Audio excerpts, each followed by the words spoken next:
ကိုတကိုစပြီးတော့ရသွားပြီဖြစ်ပါတယ်ဒီနေ့မာတင်ရဲ့တိုက်စစ်မှာဥဆောင်လာခဲ့တဲ့ရှင်းသက်ဖြူစင်ပြုံးလိုအပ်နေတဲ့သွင်းကိုတကိုတော့စပြီးတော့သွင်းယူပေးသွားနိုင်ခဲ့ပြီဖြစ်ပါတယ်လေးပွဲစား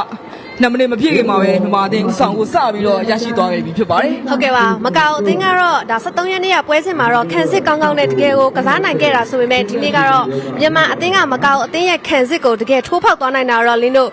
2မိနစ်မပြည့်ခင်မှာပဲမြောက်ဝါထင်ထင်မြင်တွေ့ခဲ့ရပြီပေါ့နော် ဟုတ်ပါတယ်ပြီးခဲ့တဲ့အင်ဒိုနီးရှားအသင်းနဲ့မကာအိုအသင်းပွဲစဉ်မှာ